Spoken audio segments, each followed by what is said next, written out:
સમયે સમયે ભગવાન આવ્યા. શું બતાવવા? કર્મનો સિદ્ધાંત. જે કર્મના સિદ્ધાંત ઉપર, જે અટલ છે કર્મનો સિદ્ધાંત, પણ કર્મના સિદ્ધાંત ઉપર જ્યારે રજ સડી જાય છે તે રજને સાફ કરવા પાછા રામ આવ્યા. ત્યારે એ કર્મના સિદ્ધાંતને ઉપર જે રજ સડી ગઈ હતી એ રજને દૂર કરી.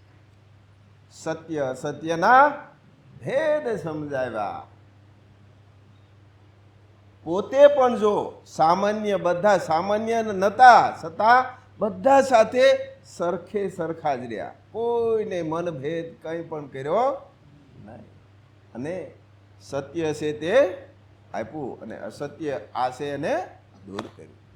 સંઘર્ષો બહુ આવ્યા સંઘર્ષો, છતાં સંઘર્ષનો સામનો કેમ કરાય તે કરીને બીજાને બતાવ્યું ને. પછી પાછો સમય ઘણો વયો ગયો. પછી પાછા કૃષ્ણ આવ્યા. ત્યારે પણ જે કર્મના સિદ્ધાંતની ઉપર પાછી થોડી થોડી ધૂળ ચડી, તે ધૂળને પાછી સાફ કરી અને કૃષ્ણ પણ બધા સાથે જો સરખા રહીને પાછો કર્મનો સિદ્ધાંતને વહેતો કર્યો. એને પણ સંઘર્ષનો અસંખ્ય સામનો કર્યો, બહુ બધો. સગાવાલાનો સામનો કર્યો ને. માસિયા ભાઈનો, મામાનો, તમે જો બધાય ભાઈનો, ફઈનો, આ બધાનો સામનો જ કર્યો. પણ જીવીને પાછા કર્મનો સિદ્ધાંત બતાવીને સત્ય અસત્યનો ભેદ સમજાવીને પાછા આ સમય પાછો આવ્યો. પાછા કર્મના સિદ્ધાંત ઉપર પાછી ધૂળ ચડી. પાછા ખોદમાં આવી ધાતા પરાશક્તિ સૃષ્ટિનું સર્જન કરનારા માં ખોદ આવ્યા. જે નિર્ગુણ નિરાકારમાંથી પાછા સગુણ સાકાર બનીને એ પણ મને માએ પણ કર્મનો સિદ્ધાંત સમજાયો. હજી પણ કર્મના સિદ્ધાંત જે સમજાયો છે તે પ્રમાણે આજે જીવીને સમાજને આપવું. કંઈ પણ ભેદભાવ નહીં. અને ઘણા સંઘર્ષના સામના પણ કર્યા. બધાને અનુભવ છે જ ને. આપણે પણ છે આવે કોઈ તો એનો પણ આપણે સામનો કરીએ. સંઘર્ષ, કોઈ પણ સંઘર્ષ આવે તો બેસી ન જાઓ, એનો સામનો કરો. અને સામનો કરશો એમાંથી અનેક રસ્તાઓ નીકળે. તો જ આપણા ઋણબંધનમાંથી મુક્ત થઈએ.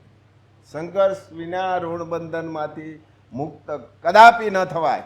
મારો અનુભવ છે. કરવો જ પડે.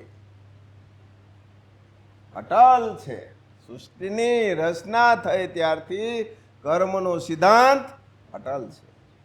માએ 45 મિનિટ જે વાત કરી, જે 45 મિનિટનો જે સંવાદ હાલ્યો, એ સંવાદની અંદર એક પણ વાત ફરી રિપીટ થઈ નથી.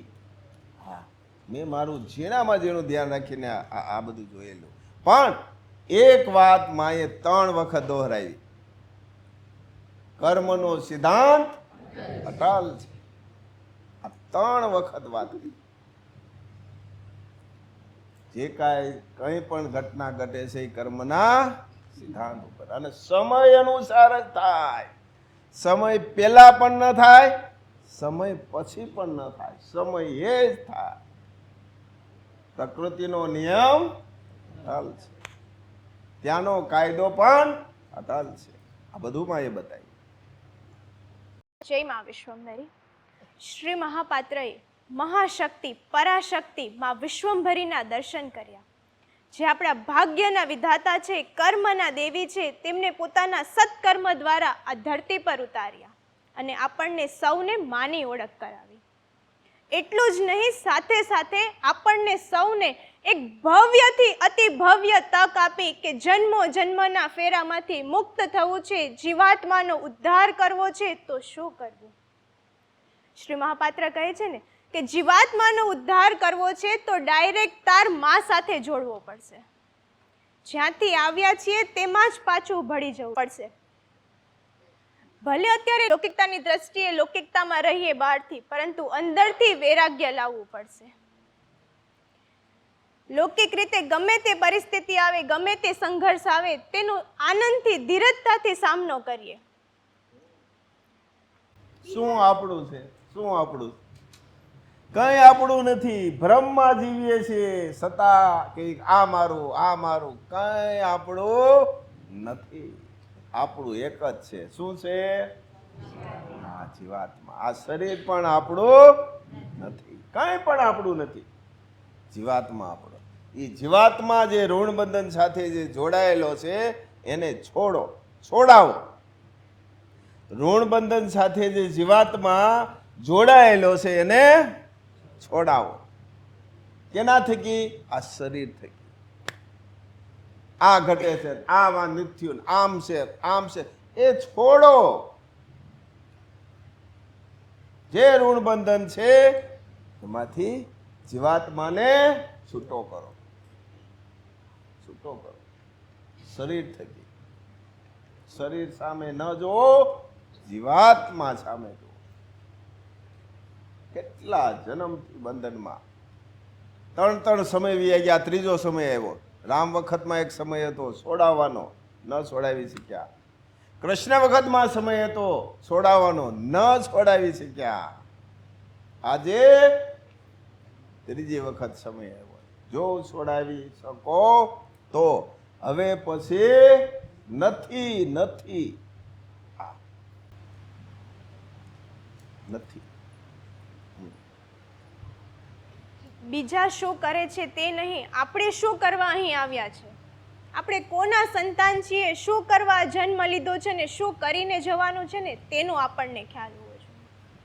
આપણી જે અંદરની વૃત્તિ છે ને તેને સ્થિર કરી નાખીએ. પછી ગમે તે સંઘર્ષ આવશે ને તો પણ આપણને એનું દુઃખ નહીં થાય. આનંદ આનંદ જ રહેશે. પરંતુ આ વૈરાગ્યતા આપણામાં ક્યારે આવે? તેના માટે પણ શ્રી મહાપાત્રએ કહ્યું કે રોજ સવારે ઉઠીએ ત્યારે એક જ વસ્તુ યાદ રાખવાની કે આજનો દિવસ મારો છેલ્લો દિવસ છે. એક જ દિવસ, એક જ દિવસ.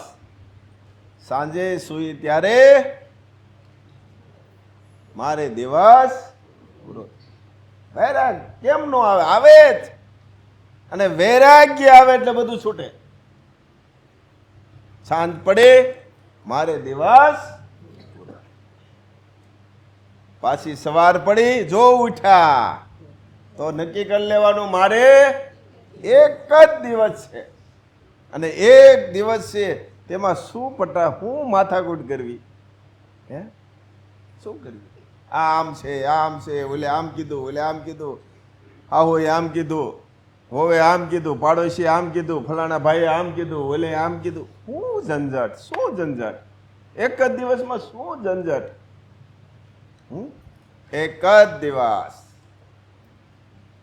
એક જ દિવસમાં. અને એક દિવસ તો એક દિવસ પૂરો થવાનો જ છે. થવાનો છે કે નહીં થવાનો? તમે 50 વર્ષ જીવો, 40 વર્ષ જીવો, 100 વર્ષ જીવો, પણ એક દિવસ તો પૂરો થવાનો જ છે. કોઈની સાથે આમ તેમ કોઈ લપ નહીં થાય. કેવો આનંદ! એ બોલે એના મોઢે બોલે, ભલે બોલે. લેવા જેવું હોય તો લઈ લેવાનું, અને ન લેવા જેવું હોય તો ભલે ને એના મોઢે બોલે. શું આપણે કનેક્ટ જ કાપી નાખો ને, કનેક્શન કાપી નાખો, અસર જ ના થાય. કનેક્શન આ લગાવી દો. ક્યું?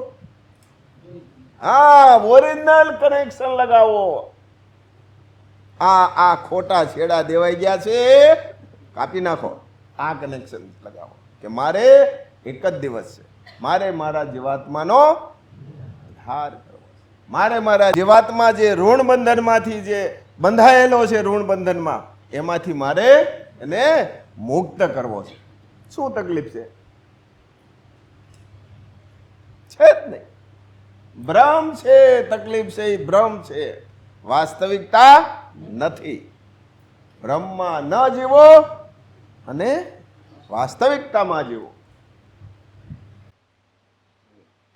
જો ખરેખર આ રીતે જીવન જીવશું ને તો આપણને જ આપણામાં પરિવર્તન દેખાશે. આધિ વ્યાધિ ઉપાધિ પણ દૂર રહેશે. શ્રી મહાપાત્રએ કહ્યું ને કે આ સંસારમાં ખરેખર આપણું છે શું? કંઈ જ નથી. તો મોહ શેનો? ભ્રમનો. વૈરાગ્યનો અર્થ જ એ છે કે શરીરથી નહીં, બહારથી નહીં, અંદરથી વૈરાગ્ય. આજે પણ સમાજમાં કેવી માન્યતા છે? વૈરાગી જીવન એટલે ઘર, પરિવાર, સમાજ તમામ વસ્તુનો ત્યાગ કરીને જંગલમાં જઈને બેસી જવું અને ભગવાનના જપ તપ કરવા, ભગવાનની ભક્તિ કરવી, એ વૈરાગી. પરંતુ ના, વાસ્તવિકતા શ્રી મહાપાત્રએ આપણને સમજાવી કે વૈરાગ્યતા એટલે જે શરીરથી નહીં, અંદરથી સાચું હોવું જોઈએ. આ ઝીણી ઝીણી વાતોના જે દુઃખ લાગે છે ને, એ વૈરાગ્ય અંદર હોય ને, એ દુઃખ જ નહીં લાગે. આ દુઃખ લાગે એનું કારણ શું કારણ છે કે અંદર એટલું બધું પડ્યું છે, એ દૂર કરો, દુઃખ જ નહીં લાગે. અને દુઃખ લાગે તો સમજી લેવાનું, આપણી અંદર આપણે જ મંથન કરો કે આપણી અંદર એટલું બધું પડેલું છે. દૂર કરો, મંથન કરો ક્યારેક, તો ખ્યાલ આવશે કે ખોટા દિશામાં આપણે જઈએ છીએ. સહી દિશામાં જાઓ, ખોટી દિશામાં ન જાઓ. સંયમ જુઓ. હા, બીજાનું નહીં, સંયમનું જુઓ. આપણને આ મનુષ્ય જન્મ મળ્યો છે આપણા કર્મ સાથે સંકળાયેલો છે. તો આપણે સારા કર્મ કરીએ, નિસ્વાર્થ ભાવે કર્મ કરીએ, આપણી જે કંઈ ફરજ છે, દીકરા દીકરી તરીકેની, માતા પિતા તરીકેની, સંતાન તરીકેની, તે દરેક ફરજને આનંદથી નિભાવતા જઈએ અને આગળ વધીએ. માએ આપણને આ જન્મ એકબીજાના ઋણનું બંધન ચૂકવવા માટે જ આપ્યો છે. અને જો આ બધું છોડીને, સંસાર છોડીને નીકળી જઈશું તો આપણા કર્મ અધૂરા રહેશે, ઋણ અધૂરા રહેશે. અને શ્રી મહાપાત્ર કહે છે ને, અધૂરા કર્મ ફરી જન્મ, અધૂરા કર્મ ફરી જન્મ, આ ચક્ર જ ચાલ્યા કરશે. તો આમાંથી બહાર નીકળીને અંદરથી એવું વૈરાગ્ય અપનાવીએ કે ગમે તે સંઘર્ષ આવે, બીજા ગમે તે બોલી જાય, પણ આપણા હૃદયને, અંદરને સ્પર્શ ન થવા દઈએ. શ્રી મહાપાત્ર કહે છે ને કે ભક્તિ એ દેખાડવાનો વિષય નથી, પરંતુ એક આચરણનો વિષય છે. વર્ષો વર્ષ સુધી ગમે તે ભગવાનની ભક્તિ કરશું, તેના જપ તપ કરશું, પરંતુ આપણું અંતઃકરણ જ દુર્ગુણોથી ભરેલું હશે તો કઈ રીતે આપણને કર્મફળની આશા રાખશું? જેમ આપણે અમૃતને સાચવવું હોય, ચોખ્ખા દૂધને સાચવવું હોય, તો આપણે એક ચોખ્ખું વાસણ લઈએ છીએ. તેમ જો ભગવાનના જે આપણા દૈવિક ગુણો છે, માના દૈવિક ગુણોને આપણા જીવનમાં અંદર ઉતારવા હોય ને, તો આપણું અંતઃકરણ પહેલા પવિત્ર કરવું પડશે. આપણા અંતઃકરણમાં જે રાગ, દ્વેષ, ઈર્ષા, અહંકાર, મતભેદ જે પડ્યું છે, તેને પહેલા બહાર કાઢવું પડશે. આ શરીરમાં કેટલા ટકા લોહી છે, આ શરીરમાં લોહીમાં કેટલા ટકા શુગર છે ને, એ આપણો લોહીનો રિપોર્ટ બતાવશે. પરંતુ આપણામાં કેટલી ખામી છે, કેટલા અવગુણો છે ને, એ આપણો કોઈ રિપોર્ટ નહીં, પરંતુ આપણું જ વર્તન આપણને દેખાડશે. તો શા માટે અવગુણો લઈને જીવન જીવવું? ખુમારીથી અવગુણો સામે લડીએ અને સારા વૈદિક સદગુણો જે આપણને શ્રી મહાપાત્ર દ્વારા મળ્યા છે, તેને આચરણમાં ઉતારીએ. દરેક ફરજ નિભાવતા જઈએ, એકબીજાના ઋણ બંધનમાંથી મુક્ત થતા જઈએ અને આ જીવાત્માનો ઉદ્ધાર કરીએ. શ્રી મહાપાત્ર આપણને રોજ સાચી સમજણ, સત્ય જ્ઞાન પીરસે છે, છતાં એવું નથી લાગતું હજુ આપણામાં ખૂટે છે. શ્રી મહાપાત્ર વારંવાર આપણને એક જ પ્રશ્ન પૂછતા હોય કે આ બધું કોના માટે, કોના માટે છે? તો આપણે બધા જ જવાબ આપીએ છીએ કે સ્વ માટે. અંતે એટલું જ કહીશ કે જો ખરેખર આપણા સ્વ માટે હોય ને, તો આજથી લક્ષ્યને નક્કી કરીએ કે હવે જે થાય તે શ્રી મહાપાત્ર દ્વારા છેલ્લી તક મળી છે ને જીવાત્માનો ઉદ્ધાર કરવાની, તેને હવે હાથમાંથી નથી જવા દેવી. જય મા વિષ્ણુ. લડવું જ હોય, બાંધવું જ હોય, તો કોની સામે બાંધવાનું?